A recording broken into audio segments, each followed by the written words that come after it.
As we prepare for the trip as a team, I often will say that to the team, just, when we're in Africa, we're in miracle territory. So our faith has to be big. And it's amazing when we give God room to be God, how he does perform miracles. I've seen it firsthand again on this trip. Absolutely. As the people come through, they have a seat right before us. And the first thing is we make sure that we have the right shoe for them. So we want to make sure it fits. So we get out our measuring stick, we measure the foot. And then once we find out the size, I have someone behind me and I yell out the shoe size. And while they're getting the pair of shoes for me, I invite them to go ahead and put their feet in the water. The understanding that we're trying to demonstrate something and that we're just doing what Jesus did for his disciples. Obviously we know it from scripture where it's the last act that Jesus has with his disciples and he washes their feet. And to think, boy, I'm in this position serving somebody, what is the most humble place before them. But the thing is, they realize, even the children realize the act of service and the act of humility it is to wash somebody's feet. We just want them to feel the love of God in that moment, in that brief moment, because it goes so fast. You see in their eyes, you see what we're doing is making a difference. It's one of those, you can't put words to it because it's just something you almost have to experience yourself.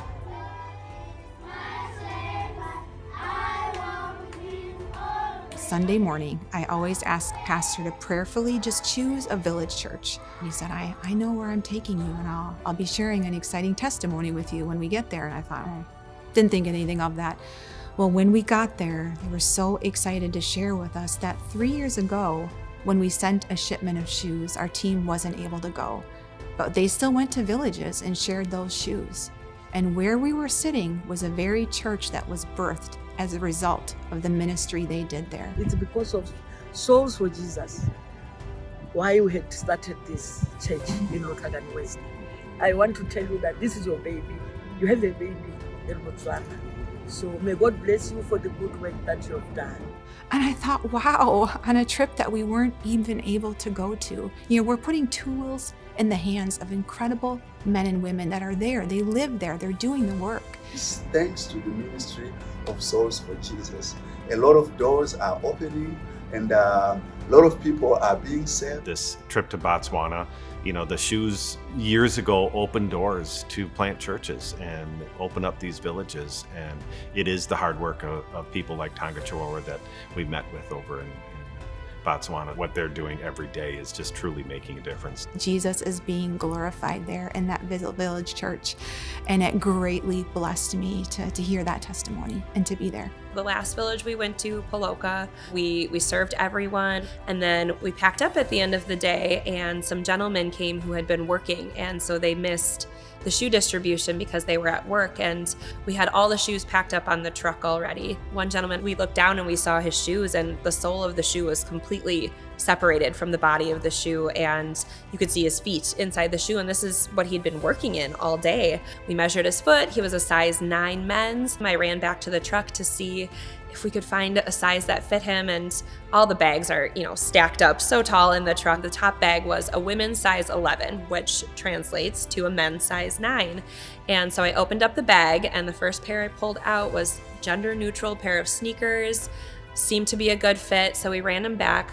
He put them on, and they fit. And he pulled the tract out of his pocket. It was the messaging that we were sharing, the literature with the rest of the group that day, and he knew why we were there. He knew what our mission was, and he knew, we are here to share the love of Jesus. And he got up in his new shoes. He was dancing. He was so thankful, and that was just the pinnacle of how to end this experience. I mean, the last person of the last village, and he just celebrated with such joy.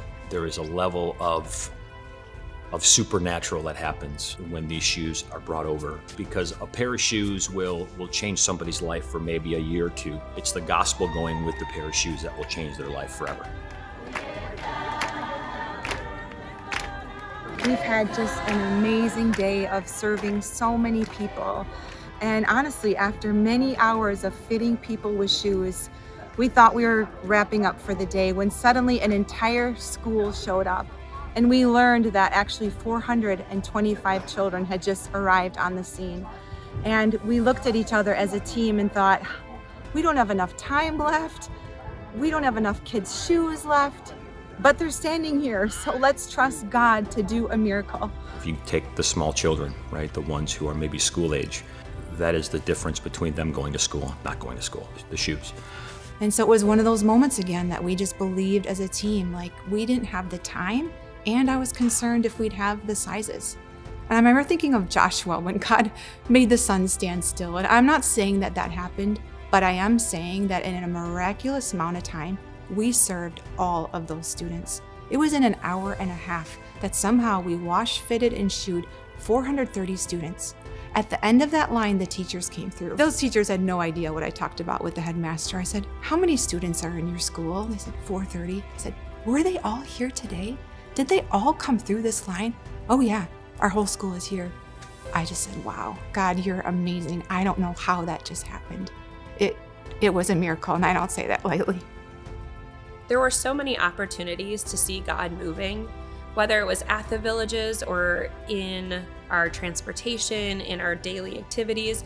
There were just so many moments where you think, wow, God has a hand in this trip. God has a hand in what we're doing. The first time we were in a church, and as we were just praising and worshiping God in that atmosphere, my eyes were just highlighted to footprints in the sand. It was in that moment I knew God was saying, like, you don't even know the impact that you have, the lives and the people that you touch and you're reaching. God just reminded me in the moment that we really are leaving an eternal mark in the lives that we get to meet and the people that we're blessing. We are so grateful, we are so happy. Sometimes we are just short of words when we see many people coming to Jesus Christ only through a pair of shoes. There are some things that we can take for granted, but we will never take for granted even the work that you are doing here in Botswana. Each person who is part of this mission is so vitally important. For our volunteers that come, their hands are the last to touch the shoes that will be sent. For every pair of shoes they're packing, there's a life in Africa that's going to be changed. There's somebody else on the other end.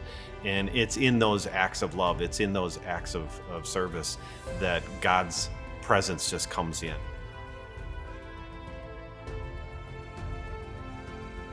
Only heaven will reveal the souls, the people that are there because they found Jesus in one of those villages. And you made that happen. I truly believe that you are investing in fertile soil. I can tell you firsthand, it's happening. People are finding Jesus, and to be able to sow into a kingdom harvest that truly is working and doing it is just a privilege. And I thank you for linking arms with us and for your partnership.